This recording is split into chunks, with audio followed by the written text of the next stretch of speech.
This podcast is not suitable for children or those who are easily disturbed. Spoiler warning for whatever is in the title of this episode. And now for the obligatory socials. Please like, share and subscribe. You can find the podcast on Twitter at HorrorPod69. You can also follow us on Facebook, Instagram, Slasher and Goodreads. Become part of the Disturbed community by asking for the Facebook group and Discord links. Send dick pics to the horrorofbabylonpodcast@gmail.com. Support the show at patreon.com/thehorrorofbabylon. In closing, you can let your friends know that The Horror of Babylon is available on YouTube, Apple Podcasts, Spotify, Audible and all other major podcast apps.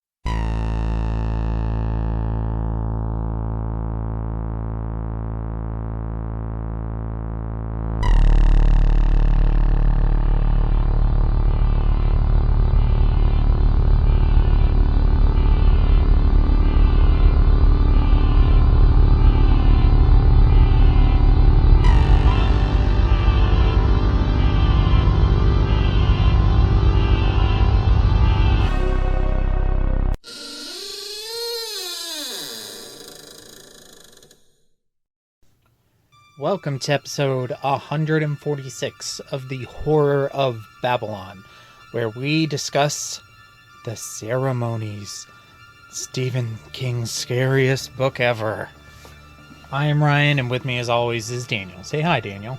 Hey Ryan, I brought this little dress for you to wear. Oh. And I want to teach you a dance. No. How? I do not know how she was not getting those red flags. Maybe she was so happy to have somebody spending money on her that she was just blinding herself to all of these things that I'm like screaming at the book. He's a bad man!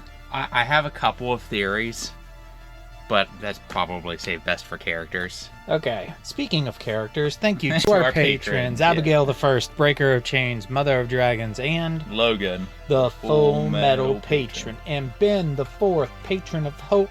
And Mia the Fifth, the Rainmaker. She makes it Wayne, yo. Oh, she makes it Wayne. And Sierra the Sixth, the Keyblade Patron. And for Horsemen Comics and Gaming, which you can visit at the Morgantown Mall in Morgantown, West Virginia, the Mall at Robinson in Pittsburgh, Pennsylvania. You can shop online at fourhorsemen.tcgplayerpro.com. And if you make it in the store, say hello to the proprietor, Ronald III, Grampus of Christmas, who recently tried to open a store in the small country haven of Gilead, New Jersey, but he spent about an hour there and was run out of town. You know, if I was made of, like, infinite money, I would 100% pay to have a Four Horsemen opened up in, like, right next to a little Amish town. Yeah. As, like, a joke. Yeah. Oh! Look, we're setting money on fire. Yeah. If I just had, like, infinite money to burn, I would do that. Maybe, like, a really liberal Amish sect. Yeah. Yeah. Just like, hey, I just want to be the Temptation next door. Yeah. It's not a whole house. It's just a comic shop. It's the same thing, too. Okay, so... hire someone, like, really fat and lazy to run it. Sure, I'll do it. Oh, no. Listen, dude, I picture Jeremy way bigger. Yeah. I don't know what his actual weight... At least towards the end. Yeah. Okay, so this is our last book episode of season 3. We have our last official episode next Sunday is our FDR episode, and then we'll have our anniversary episode on Halloween, and then we start season 4, and we're going to do a new structure. And we talked about this a little bit on Patreon, and we've kind of mentioned it here and there, like towards the end of the show when we're doing like upcoming and stuff. But we really want to mention it at the front of the show so everybody's aware. We are going to reduce the number of episodes we release quite drastically. However, we believe it's going to lead to a rise in the quality of the episodes that we release, and it's also going to allow us to continue to release episodes. Less burnout. Yes. So starting in season 4, we are going to do monthly episodes. We're going to do 12 books a year. Hef, Daniel, and I are each going to pick 4 books, and Hef should be on every episode. I believe he's going to try for every one. We may occasionally do bonus episodes here and there if we see a movie or something that we want to cover. Like we'll probably do an episode on Nosferatu in December, but a real straight episode we're going to do one a month. One a month. And then, we'll do that for a while and we see how it goes, and maybe we'll start doing a little more, maybe we won't. Maybe it's continued. This thing is continually evolving, and 2 episodes a week. We did that for almost 2 years, and it was too much. And I hate to say for too little gain, because we're not doing this to make money, but I think you at least want to get some sort of feedback, or you want to make your time investment worth it. Yeah. And I think that's a reasonable expectation, considering the type of hobby this is. Yeah. So I think we're prioritizing fun and not burning ourselves out. I'm going to do an episode plus a month, and then, we'll do that for a while and see how it goes. Yep. Cool. All right. So trigger warning, basically everything. Yeah, what isn't in this? So what I wrote down was rape, death of children, violence on animals, snakes, bees, spiders, just bugs in general, religious fundamentalism, intellectual egotism, spousal abuse, coercion, yeah, cities. Yeah. You find cities really scary. Honestly, my first experience in New York City was when I was 18, and I was there by myself on a layover at the Greyhound station in New York City from 2 a.m. to 9 a.m. And for years after that, I found the subject of New York City to be very triggering. Yeah. It was not fun, very scary. It wasn't as bad as SARS' first experience in New York, but it was similar. It was pretty bad, yeah. Yeah. I didn't get mugged, but I did get cornered by somebody, by a homeless person who was shouting nonsense at me. Okay. Our history with the ceremonies, or rather why we're doing it. Go ahead. I saw a tweet that Stephen King put out saying that the 2 scariest books he ever read were The Great God Pan and The Ceremonies. And I really liked The Great God Pan, so I was like, hey, we should read The Ceremonies and The Great God Pan to see what scares Stephen King. Yeah, we should. And we did. And that was pretty much it. Yeah, and that was I had never heard of it prior to that, so. And I was kind of excited to read not only something that Stephen King said he found scary, but something that was completely new to me. There are some things that I'm even if I haven't read them, I have a tangential just knowledge of. You've heard of it. I'd never heard of this.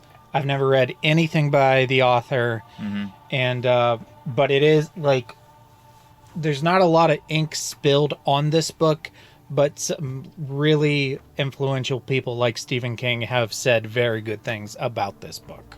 Yeah, it's highly praised. The vampires are pure myth, superstition. I may be able to bring you proof that the superstition of yesterday can become the scientific reality of today. Background: the Ceremonies was written by T.e.d. Klein, which stands for Theodore Ebon Donald Klein. He added, I don't know if it's Ebon or Ebon, for 2 reasons.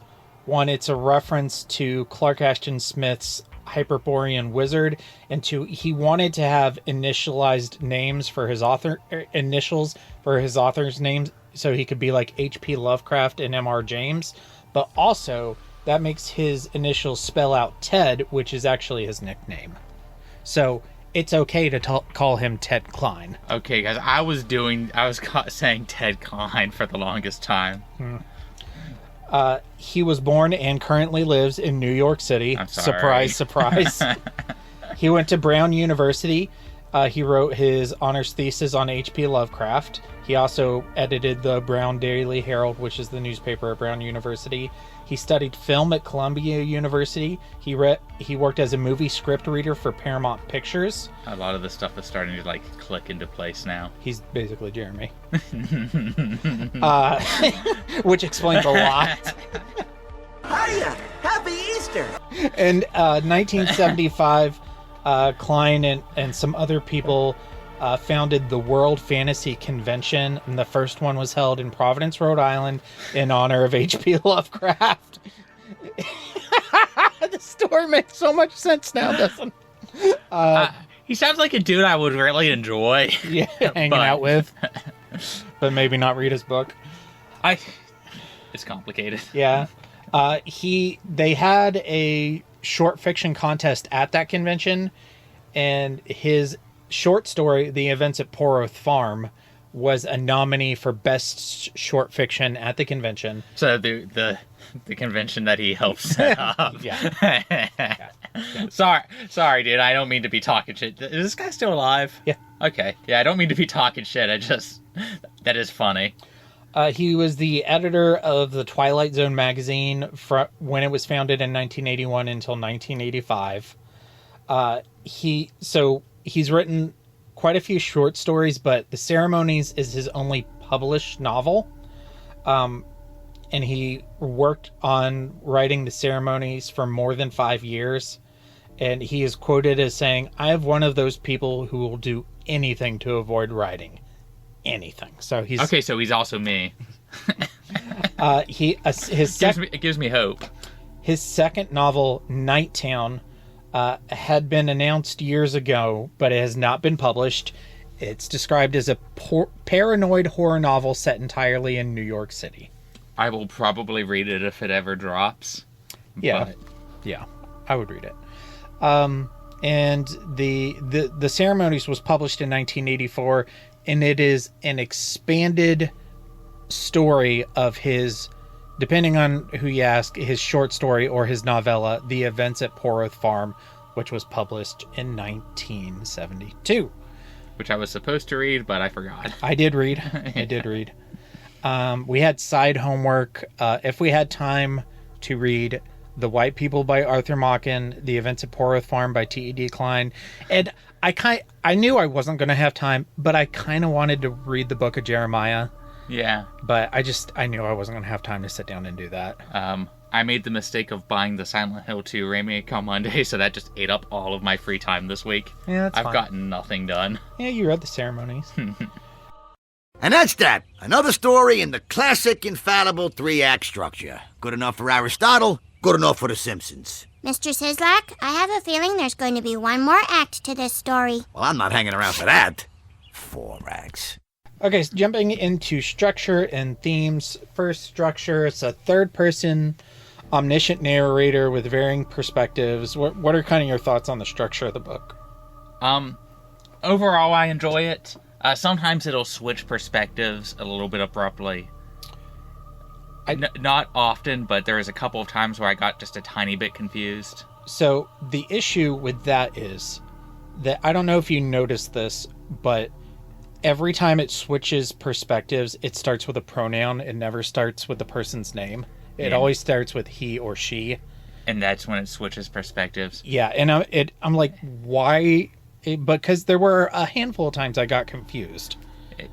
And there, I think that I couldn't imagine listening to this on audiobook after reading a physical copy, because there are points where it goes from a character perspective right into Jeremy's journal, and it doesn't let you know. No, it just starts there, and if you're not like seeing, like, God, what are those called when they like put spaces between paragraphs? Spaces. Yeah, like that's in the book, so you can see it happening. Mm-hmm. There were definitely a lot of points like that where I got confused, but usually I figured it out pretty quickly. Yeah, it's just annoying. Usually, if you are adding journals into a book, it's like from the journal of or such and you such. you give a date. Yeah. And this book didn't do that, so I imagine that could be, even reading like a physical copy. There were a couple of times where I was like, "Oh, I'm back in the journal." Mm-hmm. So just real quick commentary on the structure of the short story. So it's an affidavit. It's it takes, the frame narrative takes place after the events of Poroth Farm, and Jeremy is writing out an affidavit, like a legal statement about what happened. He's writing his little witness statement. Yeah, and he intersperses. He does like the first part of his affidavit, and then he says, "Now here are excerpts from my journal that I kept while I was staying with these people over the summer." And then he finishes. The end of it is the end of his affidavit, and it's like, oh, okay, that's a. Jeremy is 100% the type of person that, like, a police officer would ask him to write a statement, and he would hand them like a little novel. Mm-hmm. Well, here are all of my thoughts. I will say he has good reason to, and that's because the end of the short story is completely different. I won't spoil why. I'm probably going to listen to it this weekend just because I could not find an audio version of it. I had to read. I read it on Kindle. Oh wow! Okay, so I'm gonna have to go seek it out. I found. Let me let everybody know what I got it from, because I found it was in a short story collection on Kindle that was like $2. That's not bad. It had like 40 stories in it. Kindle, the Cthulhu Mythos Mega Pack. 40 modern and classic tales with stories by... Hold on. My Kindle's being dumb. H.P. Lovecraft, Robert E. Howard, T.e.d. Klein, Brian Stableford, Robert Bloch, Clark Ashton Smith, Daryl Schweitzer, Lynn Carter, and more! And more! And it has At the Mountains of Madness, Shadows over Innsmouth, the Call of Cthulhu. It has a bunch of those in it, so those are worth $2 alone. Yeah. Okay, but yeah, no, I was scared that I wasn't going to be able to get through it because I had to actually read it, but I blew through it pretty quick. It was a very fast read. I believe I even told you that about this book, that I read through the book pretty quickly. Yeah. And I listened to the whole audiobook in like 4 days. I went through that very fast too. And I'm a very slow reader, but so I mean that's a bit of praise. Maybe it's the structure, maybe it's just the way he writes, but I thought it read pretty easy. Generally, I think he's a pretty good writer. Mm-hmm. I do have some issues with this book, but none of them are like writing wise. Yeah. They're all character plot things. The only criticism I have for the structure is that sometimes I got aside from that, yeah. And it only happened a few times. Yeah. So. Okay. So the other thing is that it is a bit of an epistolary novel because the main character does keep a journal, mm-hmm. which it does go to his journal, which I really like. Because I love it when like books will intersperse stuff like that. Mm-hmm. Even if it's not fully an epistolary novel, you get like just a newspaper clipping or mm-hmm. a journal entry. Yeah, I loved it too. We're both big fans of that. And in terms of like jumping perspectives, the majority of the novel is only with 4 characters. And really, the vast majority of it is Jeremy and Carol, and a little bit with Rosie and a little bit with Sar. And you get Deborah's perspective one time. And then there's a couple like little vignettes with other characters. There were like, God, they're not actually Amish, but... The Brotherhood. The Brotherhood, yeah.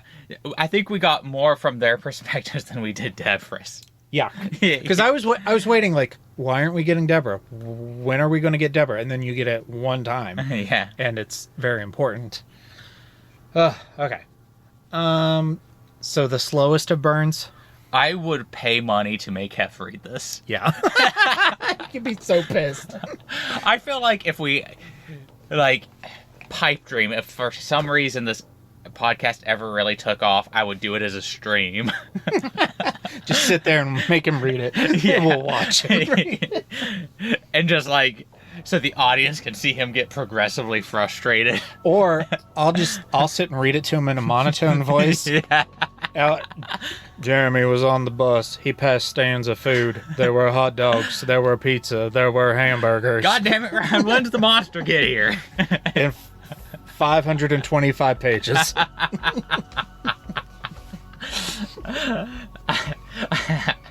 I love Hef, but slow burns don't tend to be his thing. No. And even for me, I think I messaged you twice where I was like, yeah, I'm still waiting for stuff to happen. So It's very weird. Because I did enjoy the build-up. I did enjoy the ride. My main issue is I don't think the payoff was worth the time invested. I kind of agree to that. I also think that it's maybe unfair to say that nothing happens, because stuff is technically happening, but it's so kind of weird that you don't really get it.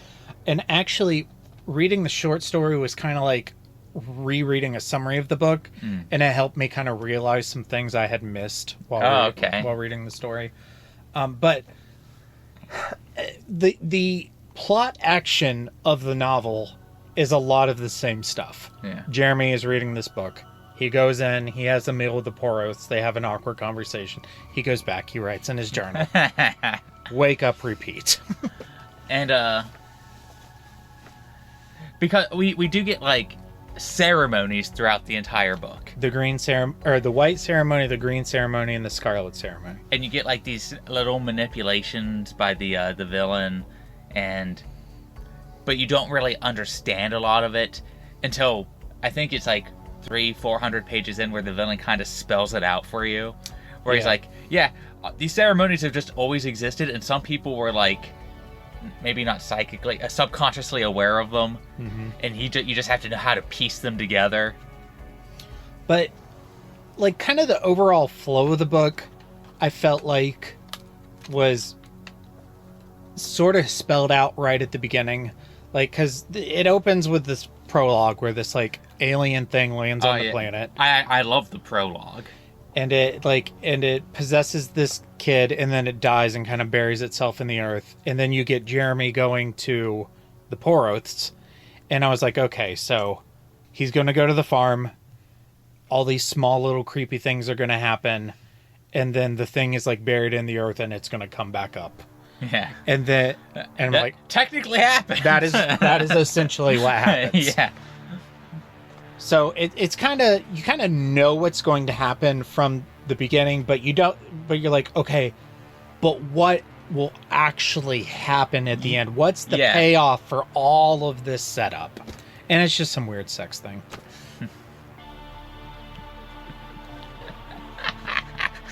Sorry. I was sitting there reading it like, okay, I'm setting myself up to be disappointed. There's no way it's going to meet my expectations. I just hope it's not some weird sex thing. We are like two sides of a coin. Man, I sure hope it's some weird sex thing. Yeah, well, people say it's the journey, not the destination, but sometimes the destination falls flat. Yeah. So sometimes the Grand Canyon is just a hole in the ground. It's just a hole in the ground. It's a big hole in the ground. Okay. So actually, I'm gonna save this for characters. Yeah, just put it at the top of characters. Okay, so let's go to themes. And this is kind of one of the things that I didn't really realize until I read some of these other things.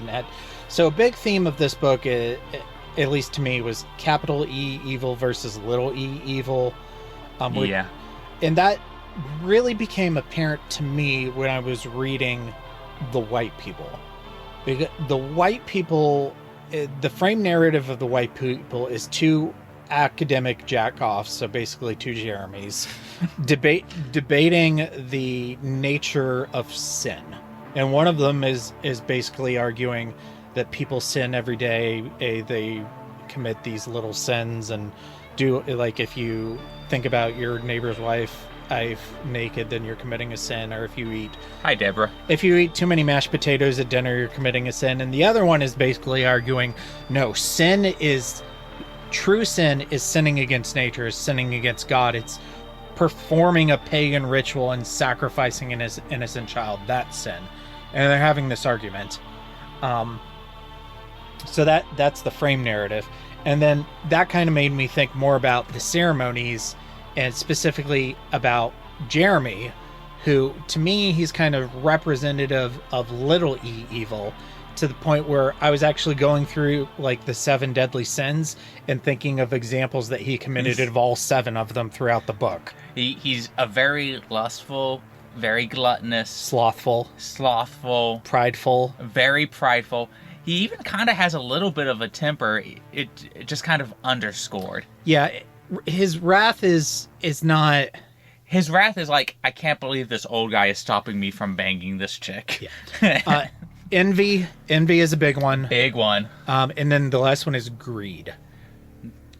And I think he hits all of them just in different varying degrees. Yeah. And because but he hits them in like the most realistic ways I've seen in a while. We'll try to hold off because we're going to talk a lot about him in character. Bunch. But basically, like, he's not a great guy. He's not a good guy, but it's in a very like common, unfortunately, very relatable way. Yeah.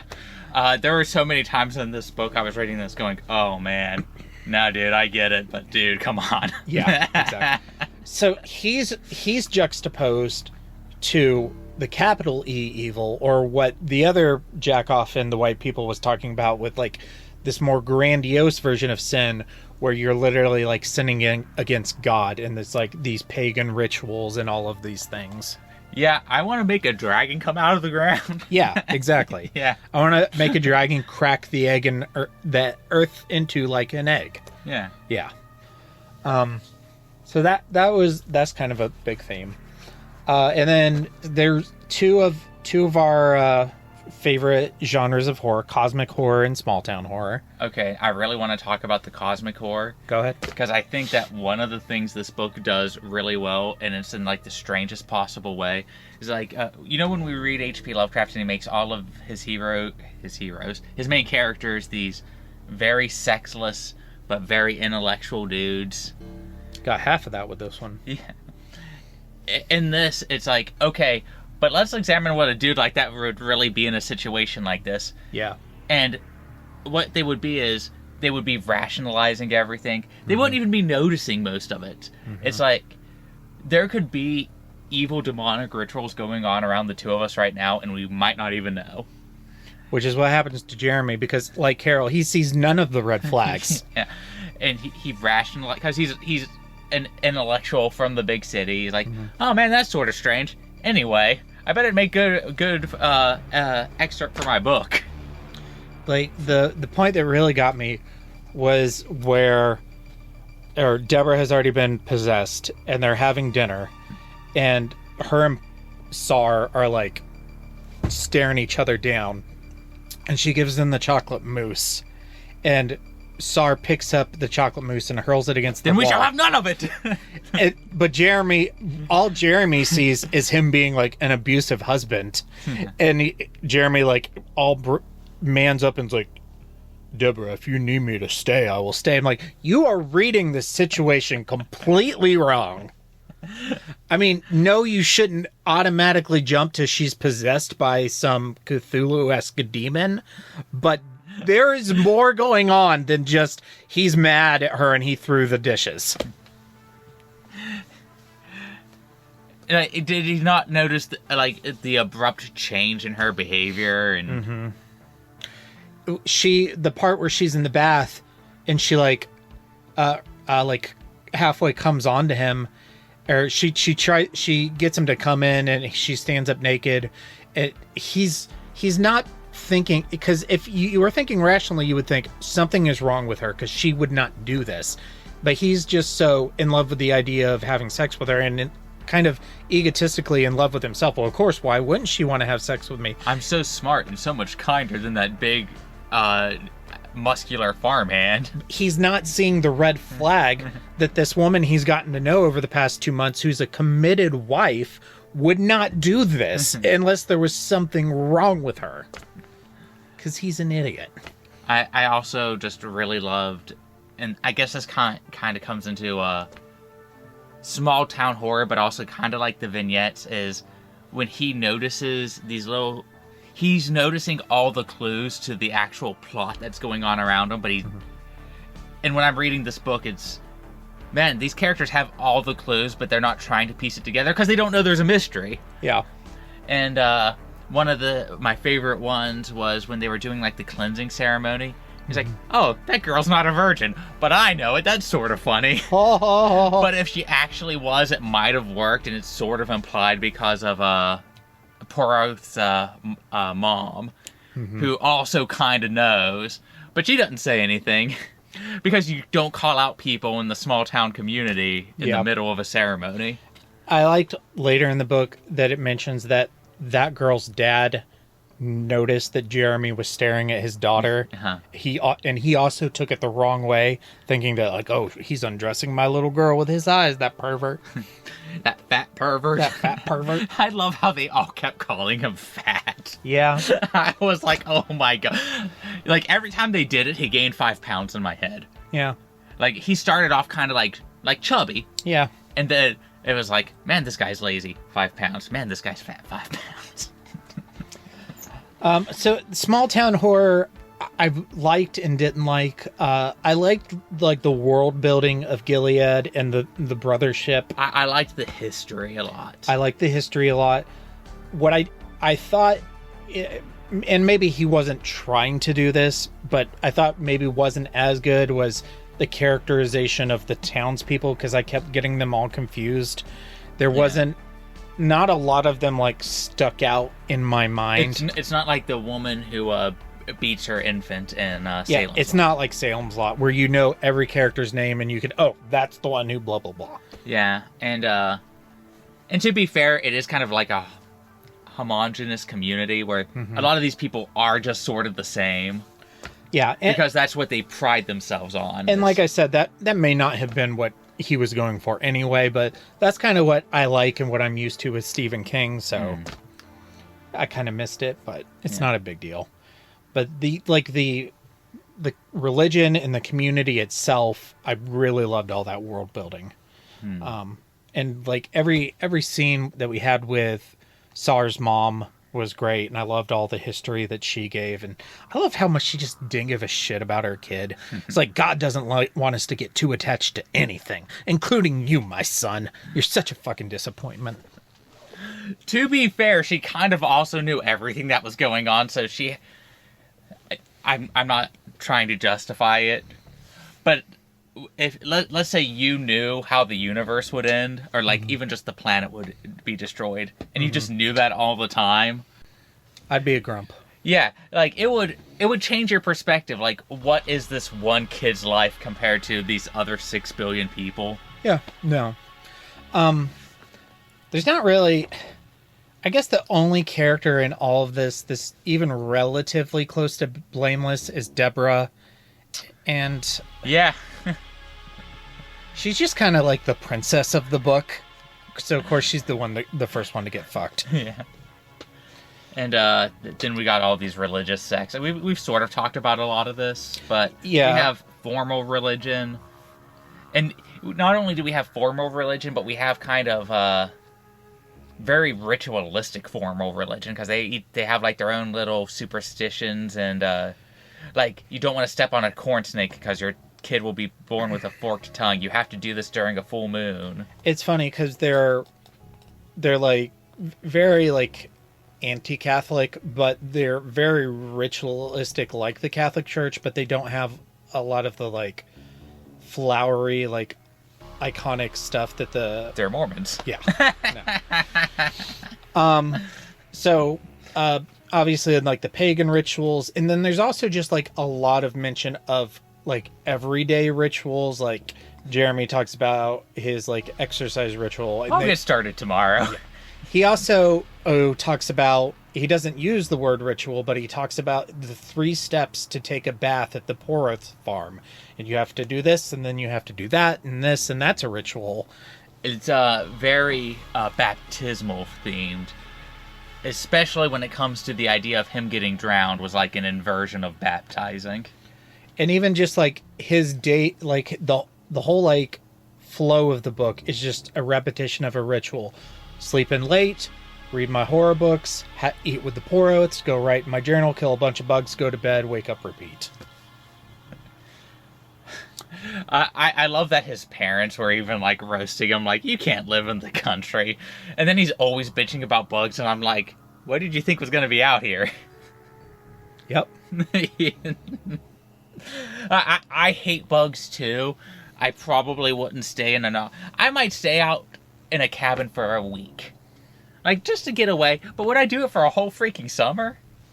I don't think I could. I think I would, but bugs don't bother me. Like, I mean, I don't want them all over the place, but I don't tend to like go around with spray cans and just like murdering every bug I see. I also think because so he's getting this in his perspective that the amount of bugs is heavily exaggerated. Mm-hmm. He probably saw like a spider, a couple flies. It was a very good description and he said, when you can hear the spider walking across the floor, then it's time to keep your socks on.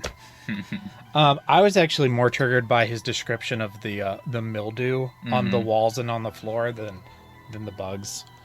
But yeah. They're coming to get you, Barbara. Okay, let's go to characters, and we've already started in on Jeremy, but let's continue. Yeah, let's just continue. So just real quick, like my overall impression as I was reading the book, it was like, okay, we are not supposed to like this guy. He is not supposed to be a hero. He's just supposed to be this everyday, like, kind of icky, sticky guy.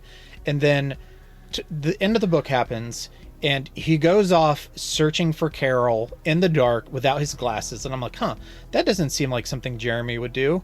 But, you know, I guess maybe it's an exaggerated situation, so that's fine.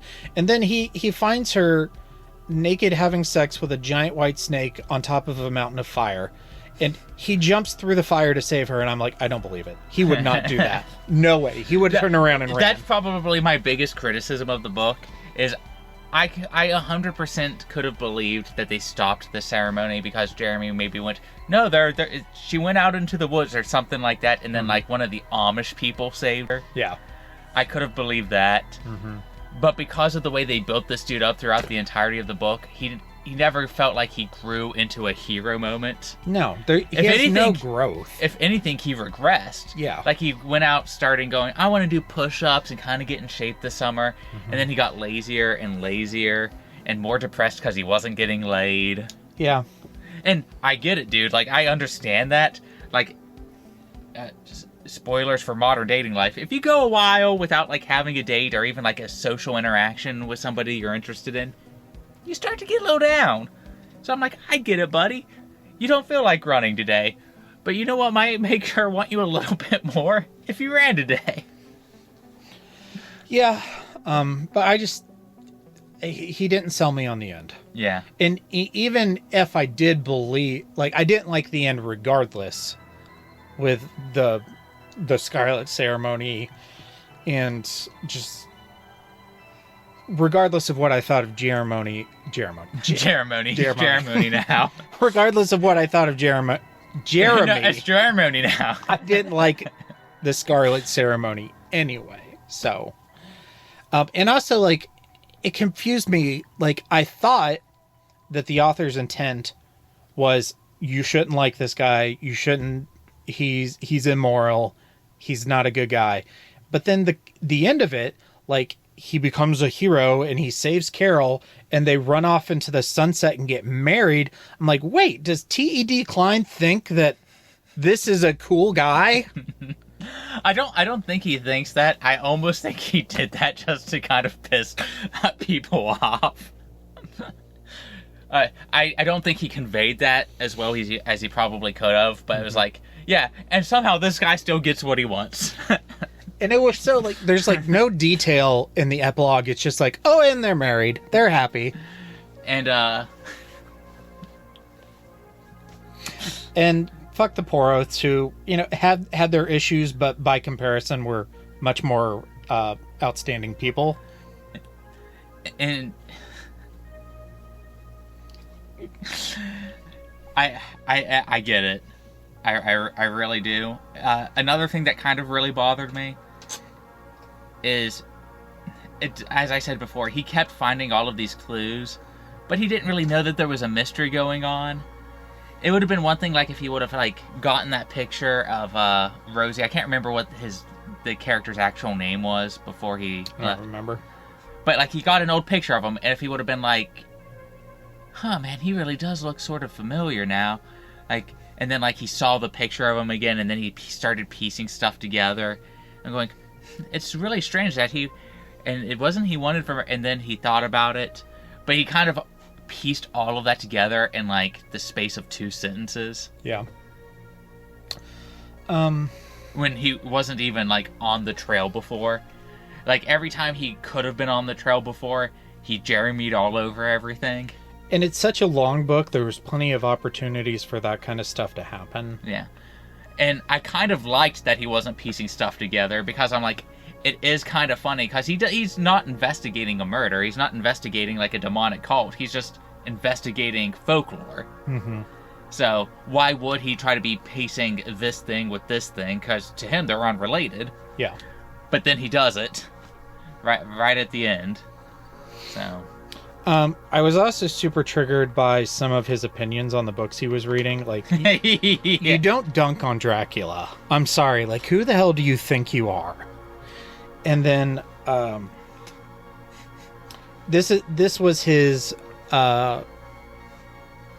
this was what he said about Shirley Jackson. Her people in the country are callous and vicious. Those in the city are callous and vicious. Callous and vicious. Husbands are, of course, callous and vicious, and the children are little sadists. The only characters with feelings are her put-upon middle-aged heroines with whom she obviously identifies. Duh, she identifies with the middle-aged female heroines. Who the hell do you think you are, you jackass? Good thing she writes so well, otherwise the stories wouldn't sting so. Like, you're such... Stephen King identifies with writers. It's almost like Stephen King inserted himself as Ben Mears. Nah. Shirley Jackson not allowed to do the same with her middle-aged female protagonists. But obviously, I hadn't read... I had only read a small, like... selection of the stuff that he was reading, so those were the 2 main ones that I had issues with. I really don't want to compare myself to this man again, but I'm going to. It's no H.P. Lovecraft. Is what it almost feels like Ted Klein here. Yeah. Was like, I feel like roasting myself for like 300 pages. Hopefully. I'm just hoping he didn't, like, write this guy to be, like an actual, like, hero. I don't believe that. I believe that he just felt that he had to end it that way, because that's how these books end. Not Pet Sematary. Yeah, not Pet Sematary. I was expecting a dour, bad ending like Pet Sematary. I feel like that's what this book needed and would have made it 100 times better. Yes. But I have no proof. I've never met this man. I haven't read any of his other works. But I have this sneaking suspicion that that's where he was going, and then he just wasn't brave enough. Well, I'll tell you, without spoiling what it is, the short story does have a dour ending. Okay, so I feel like... maybe he got feedback that it was too much and he had changed it. And it's like Stephen King didn't publish Pet Sematary for a while because it's like, no one would accept this. Yeah. I feel like maybe it's because it was released in the 1980s. Mm-hmm. And downer endings weren't as big of a thing. I feel like the dour ending is probably what this book called for, and it would have made it way better, several times better. Yeah, I agree. Carol, female Jeremy, do not like her. I like her in that sense that, oh man, you really are just the naive virgin girl. That's kind of she's young enough to where she's like, I deserve so much better than just working this job. You know what I mean? What I really detested was, like, her use of Jeremy and Rosie as benefactors. And that's how she's like, that the first day, the chapter ends with her going, ooh, 2 benefactors in one day. She doesn't really actually seem to like either of them very much. She complains about them constantly, but she also just continues to interact with them because they do stuff for her. On a scale of 1 to 10, how much of a sexist comment do you want? 3. A woman moment. That was my 3 through 5. Not all women are like that. I know because I live with 2 who aren't. So, but I mean, she is like to the point like he like brought her a box and she's like, oh, I hope it's jewelry. Oh, it's another stupid dress. Well, I guess I have to wear it even though I don't like it because he bought it for me and I want him to continue taking me to restaurants and concerts and this sounds a lot like my dating life. So I just didn't like her. She's an effective character. It's just a very immature, overly... Yeah, she's like 22. Yeah, it's the immaturity of an overly pretty girl who doesn't have a lot of life experience. And to be fair, I was pretty stupid at 22. And I'm sure, I'm 35. I'm sure when I'm 45, I'll think, God, I was so dumb when I was 35. It's the girl from a small town who wanted to run away to Hollywood, only she started at a nunnery. And she got lost. Well, it's because she wanted to do great things. She, in her head, I don't think she says this outright, but this is the sort of character I'm picturing. She joins a nunnery because she thinks she's going to be Mother Teresa. Mm-hmm. But she doesn't immediately become that. So she quits. So she quits and moves on. She keeps wanting the immediate success. Mm-hmm. Where does she find her first immediate success? In the affirmations of these 2 dudes. Mm-hmm. And then, then I'm just going to feed into that. And not all women, but there are some very overly pretty women that, let's say, maybe go, I'm going to post some pictures of myself online. There's just like some cute little pics like this. And the guy goes, hey, I'll give you $50 for a feet pic. And then they're like, all right. And then they just keep doing it. And then it kind of spirals, and that's kind of what I see here. Yeah, she probably would have done better in this day and age. Yeah, same thing happens with a lot of dudes. It's a personality type where you don't get immediate success, so you keep hopping, and that's the sort of character I pictured here. Yeah, I think she's overall better written than Jeremy, or at least she makes more sense to me than Jeremy does. But she doesn't really have like an end to her story the way that Jeremy does, because she's taken out of the action and then just she's saved and now she's married in the epilogue. So I also have a small theory on some of her behaviors. Like, at first I understood it, but I think you mentioned how like how does she not see the red flags? Mm-hmm. I'm thinking that even the small ceremonies start to influence all of these characters and their behaviors. Like the dances, and then people around her start mimicking her dances. Like, how did they do that? They'd never practiced it before. Mm-hmm. So it's influencing her behavior, and it's making them all act in exaggerated manners. But the story doesn't come right out and confirm that. Yeah. So. I just kind of took it that she's subconsciously putting on blinders because she knows that if she stops interacting with Rosie, he's going to stop buying her stuff. So. Yeah, she's like, I'm finally making a lot of money and I get free stuff. Yeah. I would probably do it too. No, I don't criticize her for doing it. I wish that she cared more than just about that, which it doesn't like explicitly say that she doesn't care about Jeremy or Rosie, but that's just the sense I got from her. And I was also being pretty pessimistic because of how much I hated Jeremy, so that may have influenced my opinion of Carol. I'm gonna roast Jeremy a little bit again. Oh no. I guess I'll just sleep with this fat 30-year-old. Like, I'm just kind of sick of being a virgin. He'll do. Oh, another thing I just totally hated about Jeremy. He's like, shows zero reluctance to have sex with Deborah. He wakes up and she's in his bed and he's like, all right, let's do it. Like, okay, you're not gonna, like, one, from just like a pragmatic standpoint, like I would be afraid of Sar. Yeah, he's like right over there. Yeah, he has weapons and he's bigger and stronger and faster. And younger. Yeah. Which, pissed Jeremy off. He's like, I can't believe this giant strapping dude is younger than me. Yeah, but then there's like the moral implication of one, they're married, but two, like they have been taking care of you like you're their freaking child all summer. They have been feeding you. On a scale of 1 to 10, how sexist do you want me to be? 3. Man moment.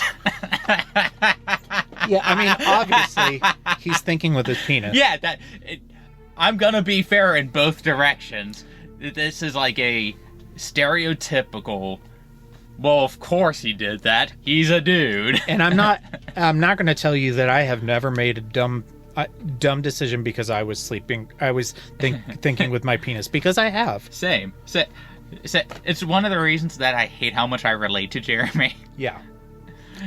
Oh, I meant to bring this up under Jeremy, and we're just going to continue digging on Jeremy. And forth. Hold on.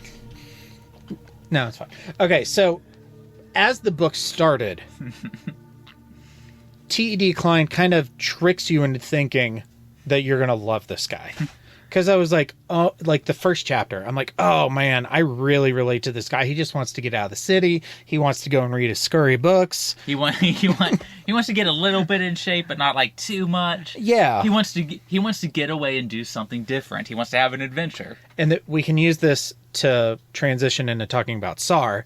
That the flip side is, I think that, when you meet Sar, you're like, oh, this guy is going to be a douche. Because he's like this uptight, fundamentalist Christian guy, and he's going to be super close-minded. And he sort of is.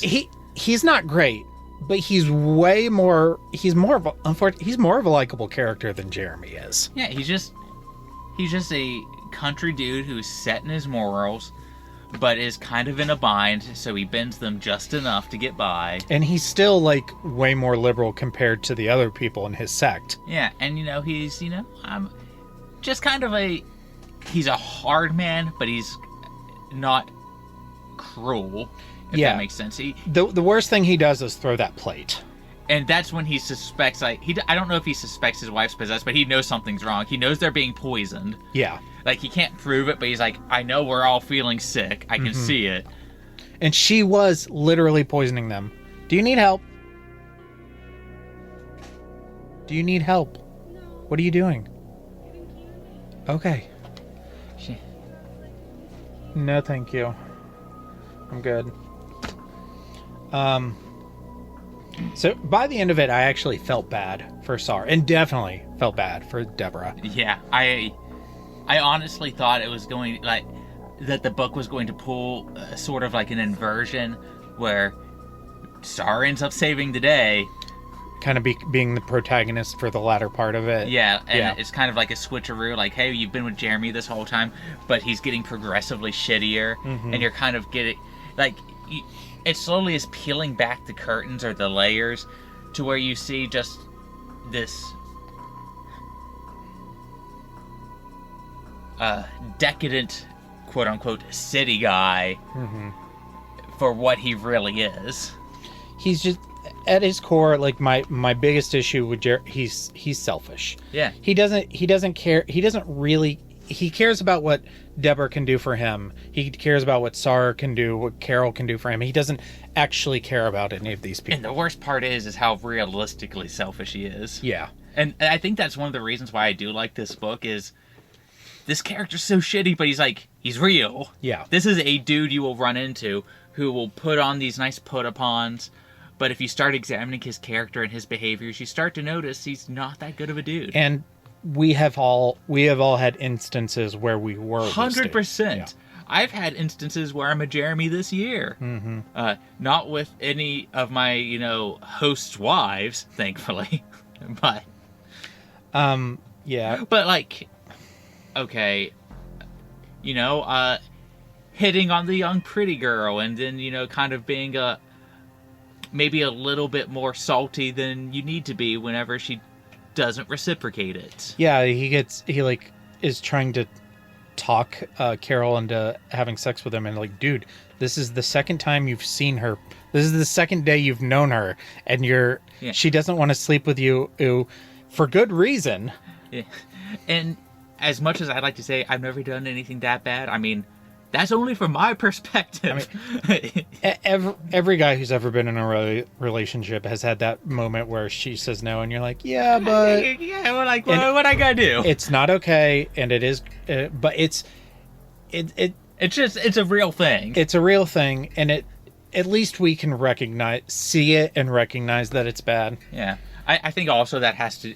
Okay, well, he is 30 now, but I think a lot of some dudes... even in their mid-20s, just don't see it because they just haven't lived enough.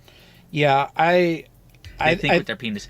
Again, I'll be sexist towards dudes again, man moment. No, I think it was in my mid-20s that I really started to get a sense for consent, and it was... I mean, like, I've never... Even, when I was a teenager in my early 20s, I was never, like... rapey per se, no, but yeah, God, this sounds so bad. Yeah, but I mean, your brain has to mature to a certain point. You think with your penis before your brain fully forms. Before you can really understand all of that. Yeah. God, that sounded bad. It does sound bad, but it's just kind of that's what the book's presenting. Yeah. So. And he's 30, so at that, I mean, there's never an excuse, but by the time you're 30, if you don't get it, there's really, truly, utterly no excuse. Yeah. Your brain is fully development. You've had 3 decades on Earth to mature. You've had to interact with women. You can't, if they tell you no, you can't whine and piss about it. Or you can, but you go off by yourself. You can't whine and piss to them. Yeah, you jerk off maybe a little bit madly. Yeah.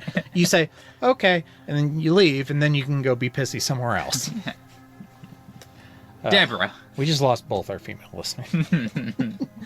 Deborah's the princess. She's like... I love this girl. I know. You just want to jump in the book and save her. I'm sitting there going, you know what, Jeremy, I get it. Yeah, no, I completely understand his attraction to her. I just... You don't try to break up somebody's... I mean, not like he was actively trying to break up their marriage, but... And she's written as naturally thick. Yeah. I fucking love it. Yeah. Wearing conservative clothing, which, surprise audience, is one of Daniel's biggest fetishes. Mm-hmm. With long black hair.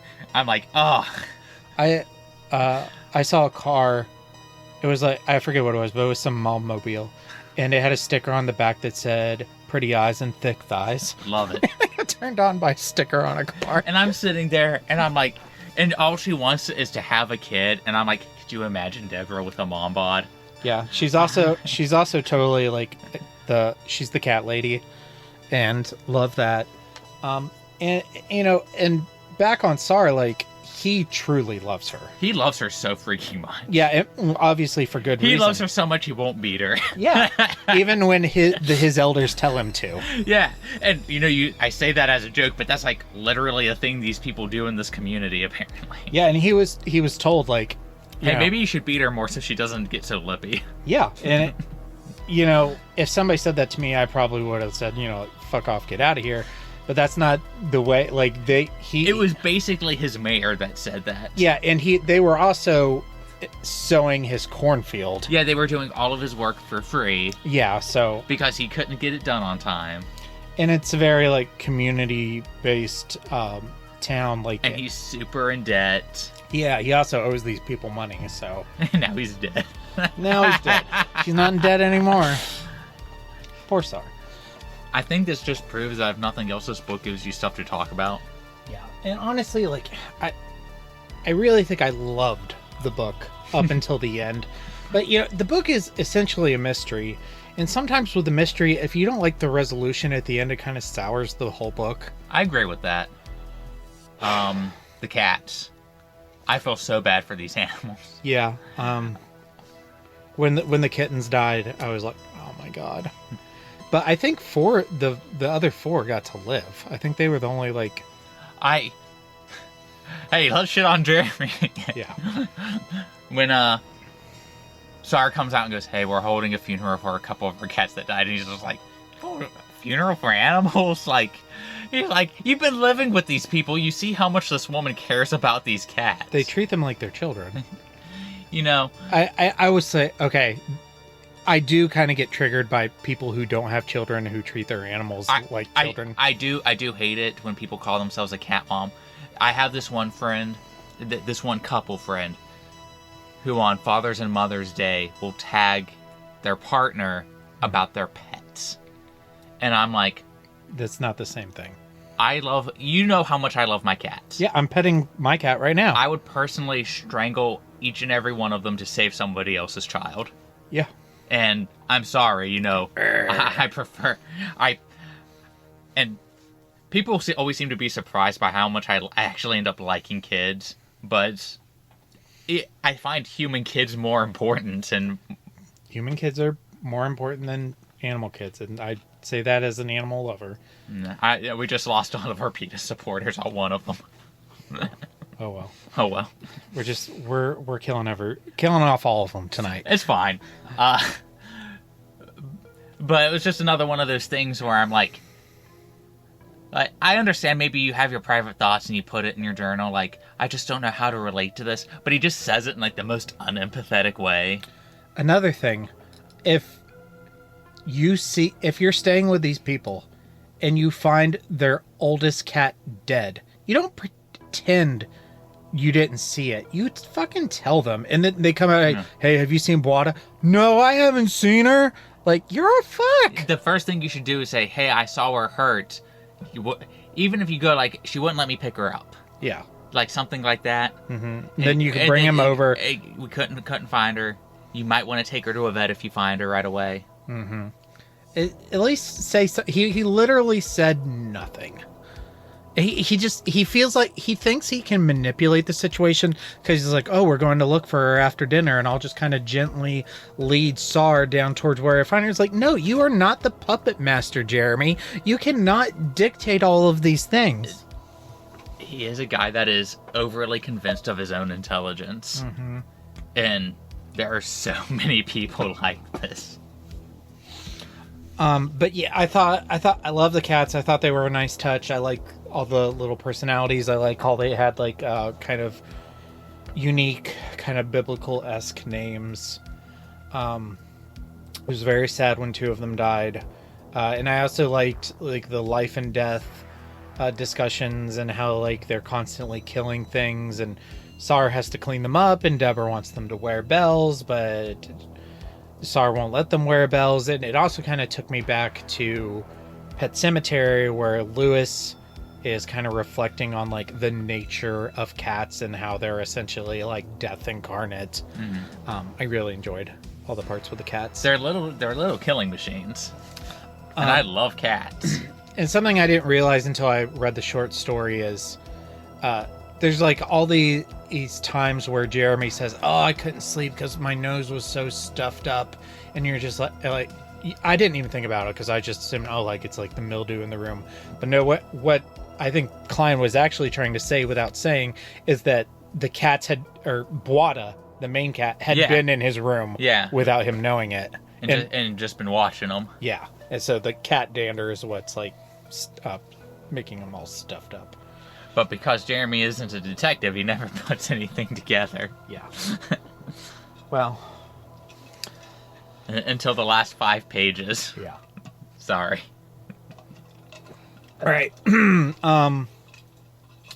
Poroth, Sar's mom. We kind of talked about her a little bit in structure and themes. I like that she is set up from the get-go as kind of like a soothsayer. You get kind of like... She's kind of Van Helsing-ish. Yeah. And you get a little bit of her backstory. Mm-hmm. And it kind of lets you know why she's so detached. It's like she knows all of these she's an H.P. Lovecraft character who has learned the forbidden truth. So of course she can't relate to anybody else around her. So Drake and I have been watching Teenage Mutant Ninja Turtles 2012. And I've mentioned to you that they have like all these like horror themed episodes. They had an Alien episode. They had a Friday the 13th episode. They had like this whole Necronomicon episode. There was a Gremlins episode. So in season 4, they're in space. and they're trying to collect all the pieces of this weapon that creates black holes.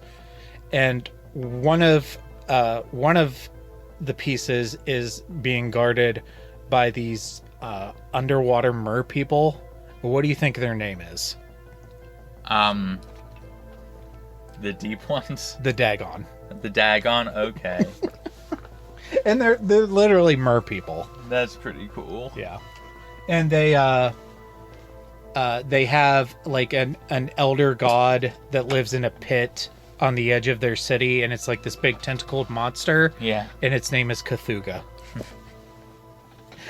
It's like, not even trying to be subtle, guys. But I mean, it's a kids show, like, so kids are watching this. They're not going to know what Dagon is. So these Dagon fish people. Okay. Speaking of elder villains, the old one, / Rosie / I forget his name when he was the little boy from the prologue who got influenced by the visitor. Yeah. I was out on I had new snowshoes. I'm exploring the forest on my snowshoes. What's wrong with that tree? Holy fuck. I think I liked his backstory more than I liked the character himself. Though there were a few parts where I thought this is genuinely terrifying, though maybe I should have brought this up in like Carol's perspective. It was like when they were at the restaurant dinner all together, and then the lights flashed out for a second, and then just for like an instant, she's like, the way he was staring at me with the knife pointed at me. I pictured the face from The Exorcist. I just pictured like a man that looks overly hungry, but not for like food, like at a woman, like the male gaze sort of thing, because he is basically just using her for her body. Yeah, it's just he's not the one who's going to be. Yeah. I thought there were points where I thought the character was super ridiculous, and then there were points where I was like, oh, I love these like Palpatine-esque grandiose manipulations that you're doing. I definitely loved like the history and like the origin of the character, and I really liked like his test killings where he promises this girl he's going to marry her and he's going to make all this money, and he takes her out in the woods and hangs her. And it's basically just letting you know that, because sometimes when you make a character who's just so good at setting up chess pieces, it seems like a little over the top. So the book really tries to emphasize he's been doing this for so long. Plus he has this eldritch abomination teaching him how to do all these things. So sometimes I can excuse it. Other times it was a little hard for me to buy. My biggest issue is that like it kind of set him up not to be like all powerful or anything, but it kind of made him seem like a little bit of a bigger threat than he ended up being. Superhuman, because he's like, I don't even require sleep anymore. The only human thing that I need even is food. And it's like when he killed Carol's roommate. Like, they're both in the elevator, and then he turns, and then she screams. I was picturing like he's able to turn into something. I thought he was some sort of like eldritch monster, like in human skin. Yeah. And then he gets stung to death by wasps and dies. And I'm like, what just happened? I mean, like, I'm not saying I can handle multiple wasp stings, but I'm not a century-old monster. That, he's killed multiple people through this book, and it's implied that he does it so effortlessly. Like, the first girl, he just, like snaps her neck and throws her in a garbage can and just rolls her out of the room. And then again, I keep harping, I guess this is only the second time I brought it up, but Carol's roommate, it's really sort of implied that he was more than human in that scene. And I kept waiting for that sort of reveal to happen, and we never really got that. It explicitly says he no longer needs to sleep, so that to me means he's no longer human. So I was just really disappointed by how easily he was taken out. And I know he's not actually the big bad. He's really the sub-boss. I really think that... I'm pretty sure it was just going with, just one of those things that he didn't account for showing up again, and then that's what finally got him. Yeah. But I probably would... And it would have been more cliche to just have the big bad actually just kill him. I don't need you anymore. I guess. But I feel like that might have been more effective or more believable. I guess I can't say, oh, I preferred it would have gone this way. Mm-hmm. But I didn't expect him to die the same way that Macaulay Culkin dies in My Girl. I was expecting him and Sarah to have some sort of fight, him to turn into like a half abomination, mm-hmm. and then maybe get axed to death. I guess by the big farmer. I guess if you were going to ask me how I prefer the Dower ending where Jeremy loses and Rosie doesn't die. He's the winner. Yeah. Or at least, like, Sar becomes like the hero and Jeremy dies. Like, if you really want a happy ending, I guess that's the direction you'd probably go. But yeah. Okay, and then the last one is the visitor and the Dole, who's actually the son of the spawn of the visitor. It's not explicit. It's very biblical because it's like it's different, but it's the same thing. It's I'm being reborn. It's the inversion of Jesus' resurrection sort of stuff. If you have a chance to read the events at Poro Farm and or the White People, maybe next week we could take 20 minutes to record a short thing. Yeah, just like a little... Because I really think you'll like the short story a lot more, because I liked it a lot more. And I'd be curious to get some of that on. A little bit of feedback. Yeah. More of the stuff I have to say on The Visitor, though, would go under scary shit. I'll kill you all! I'll drive you crazy, and I'll kill you all! I'm every nightmare you ever had. I am your worst dream come true. I'm everything you ever were afraid of. Okay, so scary shit. Is this book scary? Parts of it are effective, and then parts of it step on its own toes, is how I would describe its scariness. Sounds like you have more to say than I do, so I will just say I did not find it scary at all, except for one scene that got my hackles up, and it wasn't even with any of the characters. It was one of the vignettes where the farmer goes out and he notices a snake by the steps, and then I was like, oh, there's a snake by the tree, and he goes out to the field and there's a snake there. Oh, the whole ground is writhing with snakes, and his wife bursts out like, oh my god! That's one of the things I think is sort of scary. It's one of those things, it's realistic enough to where if it happened to me, I might have a panic attack. Yep. That you can picture happening, and then you can connect it to something that kind of gets under my skin, which is this idea that what if something like this is happening around me right now, and I'm just too Jeremy to realize it?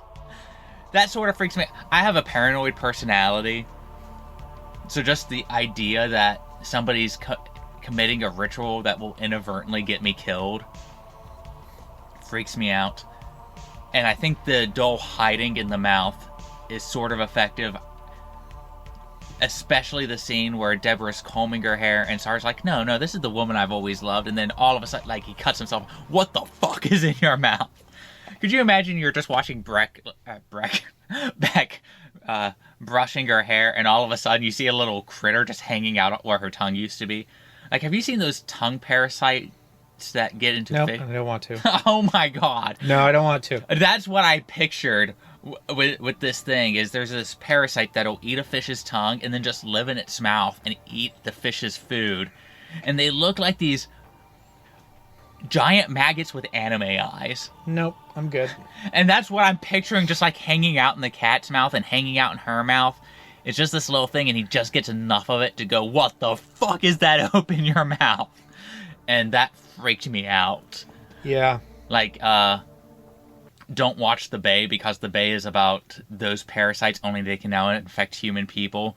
So they're just eating people's tongues and living in their mouths and chewing through their throats.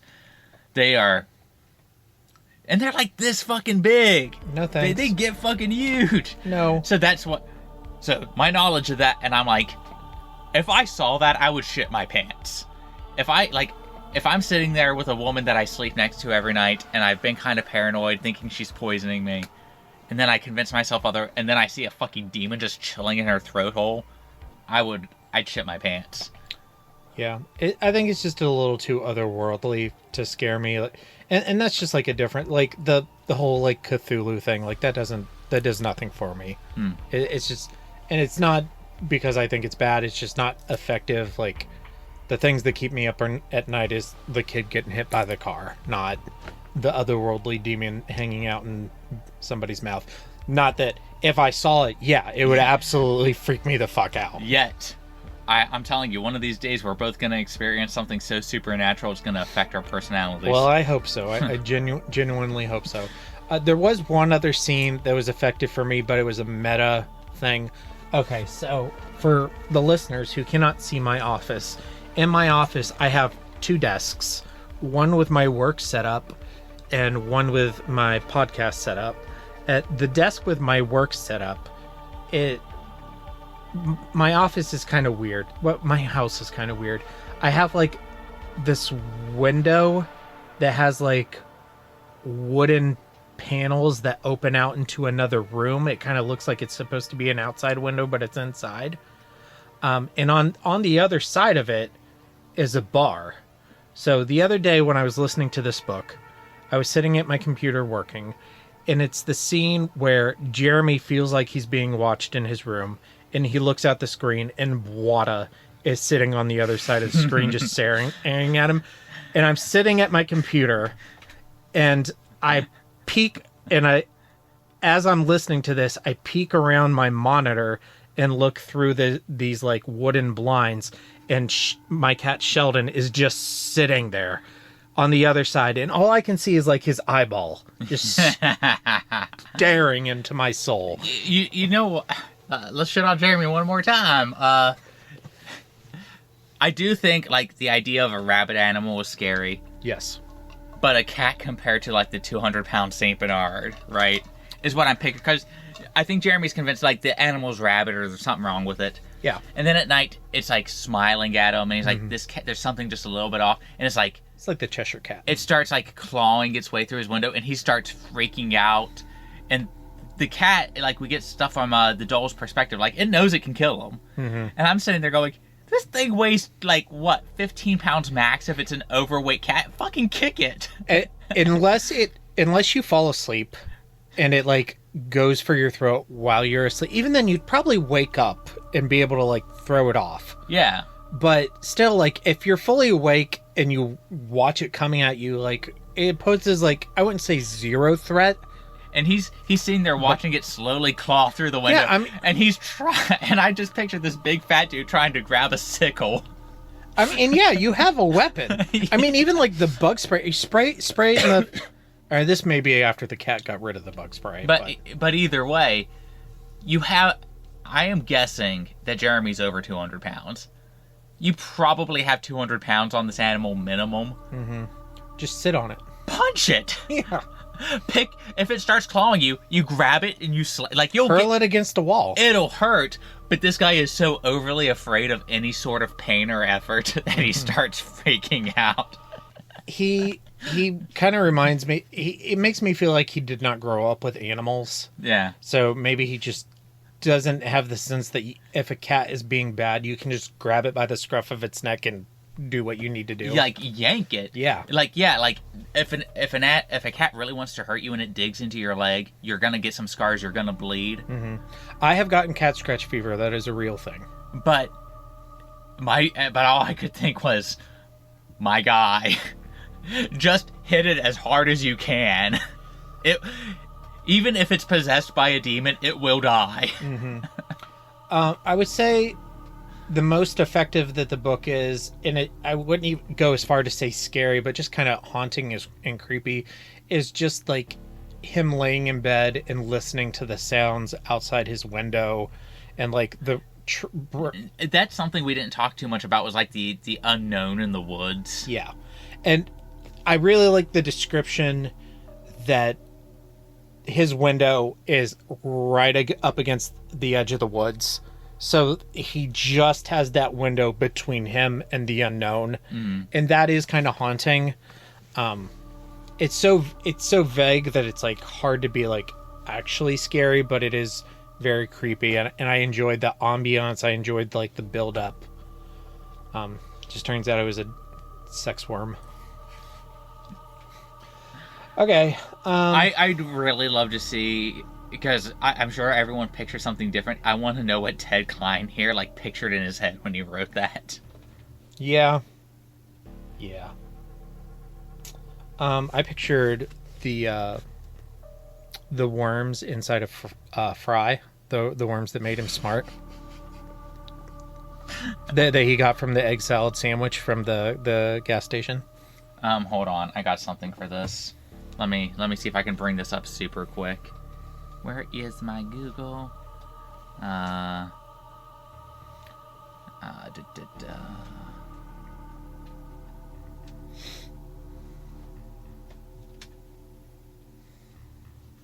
There it is. Okay, so I kind of pictured something like this, but it was coming out of both ends. Lovely. Yeah. Is that from a Dark Souls game? Yeah, it's from the Bloodborns. The Bloodborns. Which is also very gross and psychosexual. Yeah.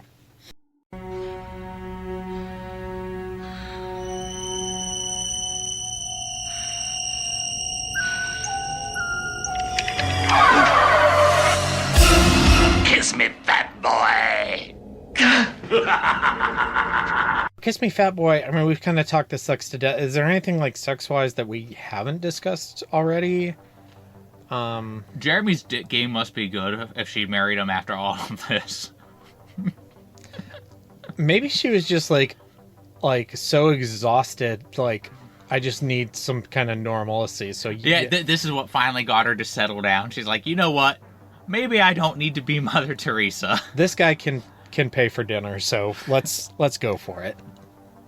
I mean, I hope they were happy. Jeremy said he was married before too. I guess, yeah. It kept mentioning that, but it never gave any kind of background on that at all. Listen, I think that the book was just trying to, over the course of time, let us know how insufferable he is. He's awful. Yeah, they probably get divorced. So of course she left. Yeah.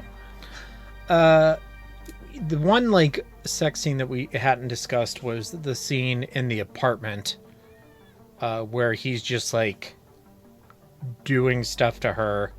And she, like, she kind of inwardly acknowledges, yes, I want this is going to happen, but she's, like, verbally telling him no, but he kind of has the sense that she doesn't mean it, and he just keeps doing things. That kind of used to be a thing that people just accepted, where you could like read a mood, and it used to be like, and you still hear about this sometimes, where women will be like, I wish he would try harder when I give him the first no, not just about sex, but like if he asks me out. Yeah. I want him to try again, but I want him to do it better.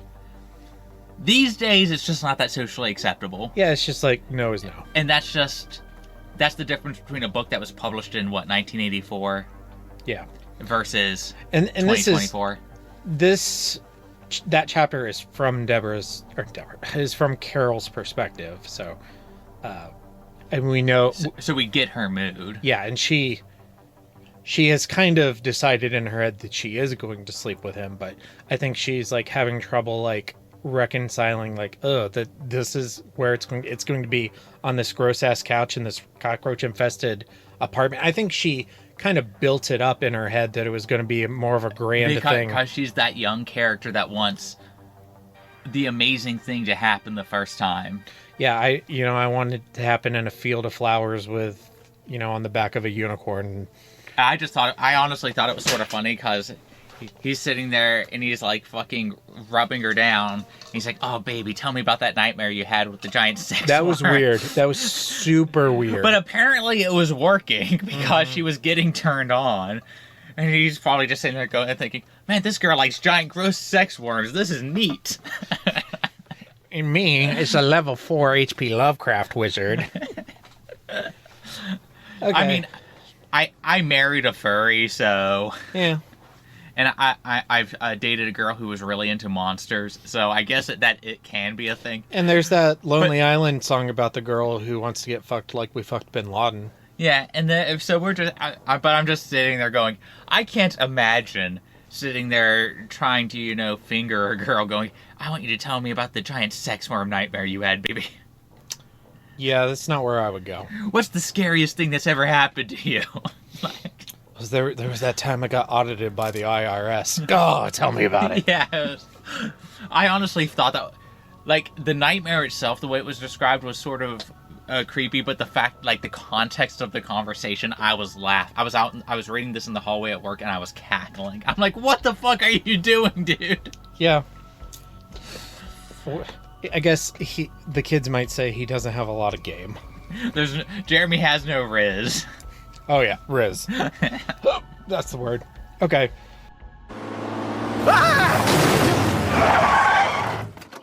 Oh my God, are you Stephen King? No, I'm Dean Koontz. Oh.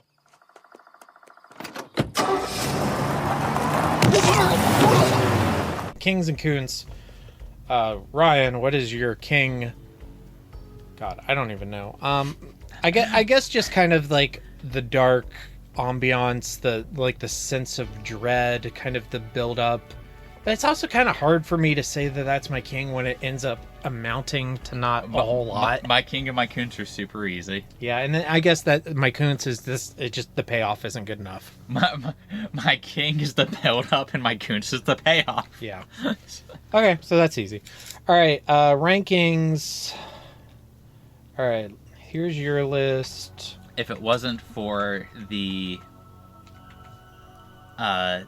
ending, this probably would have cracked the top 15, maybe top 20 in that range. No, I generally I loved it up until that, and I still think I like it, and it's a good book. It's just the end sours it so much, which is unfortunate because it's really well written.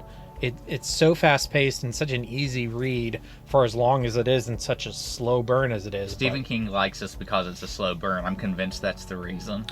Yeah. Okay, I think I'm going to put it right below The Only Good Indians.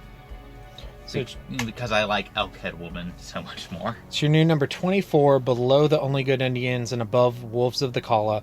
And if you, listeners want to check out our rankings, there's a link to our Google Drive in the show notes or in the video description on YouTube. Just click that link and you can see how we rank all the crap we read and watch. Goodness.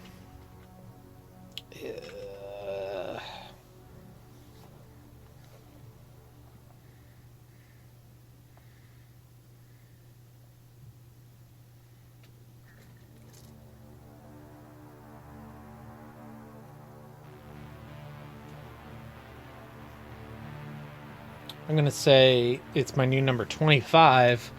Not as good as Ring, and just a smidge better than Carmilla. God, we ranked this pretty similarly, just in terms of slottage. I think if it weren't for the end, it would have been closer to this, 14 to 16. I was going to say at least 2 to 5 slots for me. Yeah. It probably wouldn't have cracked my top 10, but it would have been a lot closer. I don't think it would have cracked my top 10. There is a lot of stuff I like in this book. It appeals to a lot of the things that I like to read. It appeals to a lot of the things that I try to emulate in my writing. And funnily enough, it's on paper, it's a lot of things that I'm not a big fan. I don't like cosmic horror as much as you do. I don't like slow burns as much as you do, although I do I have tended to like them more in novels as opposed to movies. I think they work better as novels. And I'm generally not a huge fan of a cast of unlikable characters, but it mostly works in this book. My entire first manuscript is nothing but characters just like this. Yeah. So. But I think we've given him some crap, but I think T.E.D. Klein is a talented writer as much as he apparently doesn't like to write. Yeah. And he just kind of ties it all together really well, but it doesn't stick the landing at the end. Maybe he just didn't. Well, that's not true, because the short story has a different. I think the short story, the ending of the short story is great, and I wish. But we'll talk about it after you read it. Yeah. I honestly think that just when he was writing it in novel form, maybe he even got feedback from a publicist where they were like, this is too dour, it won't sell. It's not as dour as Pet Sematary. But is it dour enough? It's dour enough, yeah. Yeah. And that's what I'm getting the feeling is he either got feedback or he got cold feet about the dourness in novel form. Yeah.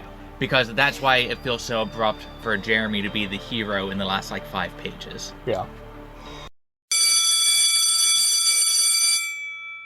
Excuse me, for homework, I thought we'd play the what if game. Okay. We present each other with a situation, and we could try to have to reason our way out of it, or the way that they play it in the story. I suck at these, but I'm game. Okay, so you're at work, and you have to give one of your patients a shower. And you absolutely have to give this shower. You haven't been doing it. You've been half-assing it. You're your job's on the line. They're you can't half-ass any more showers. We're going to come inspect this patient. They have to be picturesque clean. And you're giving this dude a shower, and then his dick turns into a rattlesnake. Go. What do you do? I guess I die. Okay, do his balls rattle? Is that what the rattle is? Yeah. Okay, okay, well, I'm gonna get fired because I'm gonna pull out my phone that I'm not supposed to have in the building, let alone on the unit, but I take anyway. Let alone in the shower with the...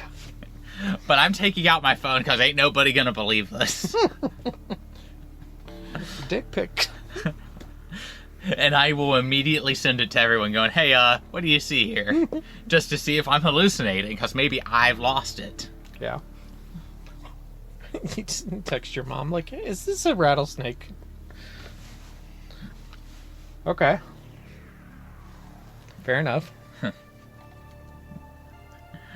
Okay.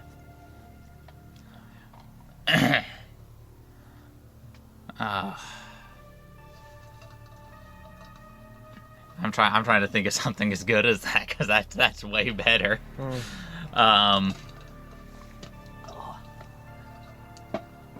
Okay, what if, hypothetically, you're allowed to take a vacation by yourself away from your family, alone.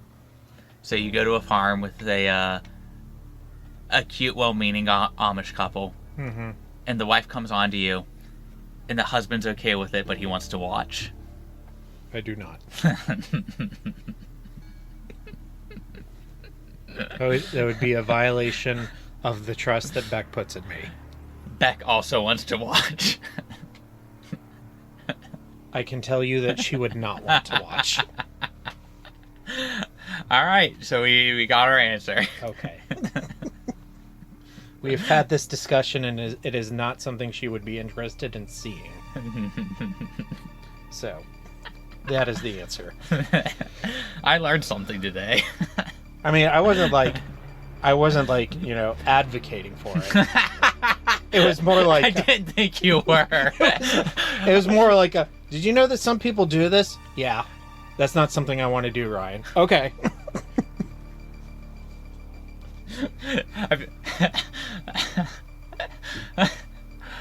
Could you imagine, if you're actually into something, say you're into cuck porn, but you're not with somebody that is immediately on board?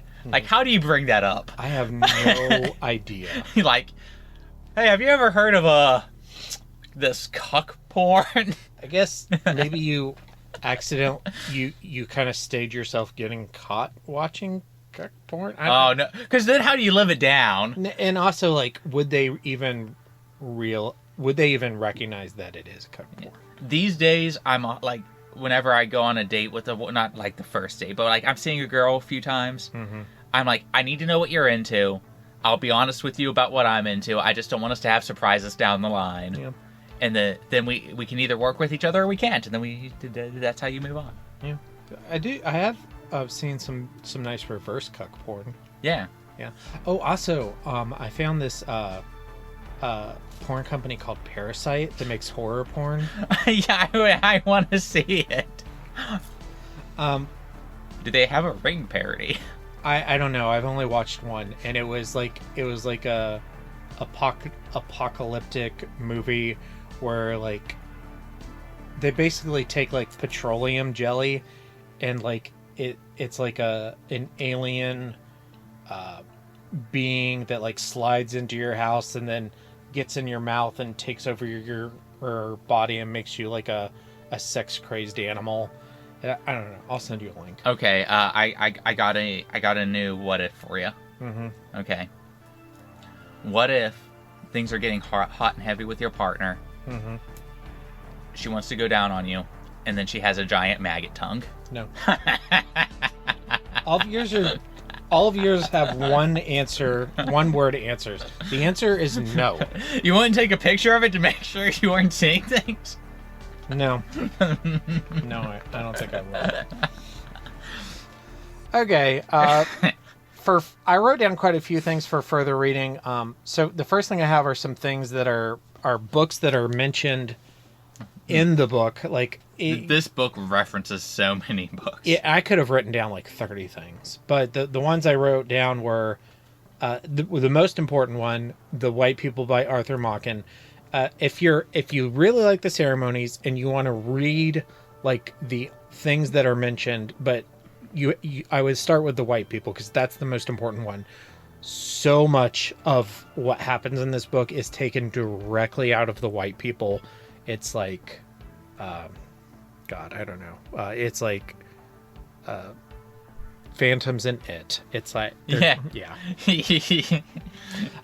Also, The Lair of the White Worm and Dracula by Bram Stoker, Carmilla by J. Sheridan Le Fanu, The Monk by Matthew Gregory Lewis. I really want to read The Monk and the Lair of the White Worm. Yeah, I want to read both of those. And then if you like this book, definitely Arthur Machen, The Great God Pan, definitely H.P. Lovecraft. Throw a dart at the board. Yeah, but the one that jumped out to me, well, I've only read a few, but Shadows over Innsmouth, kind of the culty, small townish thing, and one book, Pet Sematary, like there's so many similarities. Like Pet Sematary is better in like almost every way, but honestly, it kind of felt like at the beginning I was worried it was going to be too similar to Pet Sematary, and there are a lot of similarities, but it's not like is this kind of a copyrighty thing? But no, it's not. Is this Phantoms in It? Yeah, and they're very similar, but they're not that similar. Mm-hmm. But I definitely feel the influence of the Ceremonies in Pet Sematary, and I think next time I read Pet Sematary, I'm going to be looking for like kind of t.e.d. Kleiny things in it, because I'm sure. I would really like for this guy to write another novel just so I could see what another novel of his is like. Well, he does have short stories, so that there's at least that. And he also has some nonfiction stuff as well. But yeah, like a full novel he hasn't published. Okay, so upcoming on the Horror of Babylon. Next Sunday, we are de-stressing from the stupid election, which is almost over. 18 days. 18 days. Well, it could go on, because the last one didn't end on election day, if you recall. I will kill myself, Ryan. I will walk out into the road and welcome the sweet abyss. But yeah, we're watching FDR American Badass. And then on Halloween, we are dropping our anniversary episode. And then at the beginning of the episode, we talked about the new format that we're going to be taking in season 4. And the way we're going to do this is we're going to announce 3 months ahead of time the next 3 books we're reading. Yep, here they are. So I'm going to tell you, in November, we're going to drop episodes at the end of the month. So last Sunday in November, we are going to drop our episode on Ender's Game. Can't wait. By Orson Scott Card. Last Sunday in December, we're going to drop our episode on The Dark Tower by Stephen King, which will wrap up The Dark Tower. And we'll also have a bonus episode that month on the movie. It'll actually probably come out in January. And then the last Sunday in January, we are starting a new fantasy series, and that first episode will be on The Lord of the Rings, The Fellowship of the Ring by J.R.R. Tolkien. So I guess you can probably assume what our February and March books will be, but I'm not going to say. So those are the next 3. And then, in our November episode, we'll tell you what the February book will be. In our December episode, we'll tell you what the March book will be. So you'll always know 3 months out what the next 3 books are. So if you want to read along with us and you need to like prioritize Audible credits or, you know, get the books from the library or buy them or borrow them, whatever you're going to do. Mm-hmm. That way everybody has the chance to read along with us. And I'm not sure if I mentioned this, but, you know, 12 episodes, 12 books. I pick 4, Hef picks 4, Daniel picks 4. And we'll also, like at the beginning of each episode, we'll say, oh, this one was chosen by Daniel. Daniel, why did you have us read Ender's Game by Orson Scott Card? Yeah. That episode will be 5 hours long. Awesome. Totally awesome. And you know who else is awesome? Our patrons. Thank you to Abigail the First, Breaker of Chains, Mother of Dragons, and Logan, the Full Metal Patron, and Ben the Fourth, Patron of Hope, and Mia the Fifth, the Revan Maker. She makes Revens, yo. She makes it rain down on the Mandalorians, yo. Good. It's not like they're people. And thank you to Sierra the Sixth, the lightsaber patron. We're a Star Wars podcast now. Oh, yes. Yes, we are. And thank you to Four Horsemen Comics and Gaming, who would probably give us more money if we were a Star Wars podcast. You can visit them at the Morgantown Mall. Not probably, would definitely. But you can visit us at the Morgantown Mall, Morgantown, West Virginia, the Mall at Robinson in Pittsburgh, Pennsylvania. You can shop online at fourhorsemen.tcgplayerpro.com. And if you make it into the store, say hello to Grand Jedi Master Wannabe, Ronald III, Grampus of Christmas. I talked to him about Star Wars. It'll make him very, very happy. Unless it's Ewoks. He's the only person I know whose least favorite Star Wars movie is Return of the Jedi, but... that's not even true. That's not even true. Oh, okay. Yeah. I mean, it is true, but... it is true that's his least favorite? Yeah, but... because, you know, he was an adult when that movie came out. And Ewoks. And, you know, our generation saw that movie as kids. So, yeah. Okay. All right. Enough about Ewoks. I used to speak a little Ewokese when I was a kid. I watched the Ewok movies so often that I was saying some of the words and... replacing them in my everyday. Okay. Thank you for reading the Ceremonies and recording with me tonight. You're welcome, Brian. And thank you to our patrons. Stay tuned. And now for the obligatory socials. Please like, share, and subscribe. You can find the podcast on Twitter at HorrorPod69. You can also follow us on Facebook, Instagram, Slasher, and Goodreads. Become part of the Disturbed community by asking for the Facebook group and Discord links. Send dick pics to the Horror of Babylon podcast at gmail.com. Support the show at patreon.com/the Horror of Babylon. In closing, you can let your friends know that the Horror of Babylon is available on YouTube, Apple Podcasts, Spotify, Audible, and all other major podcast apps. Stay scary.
for our socials and stay scary. Stay scary, everybody. Yep. Yeah.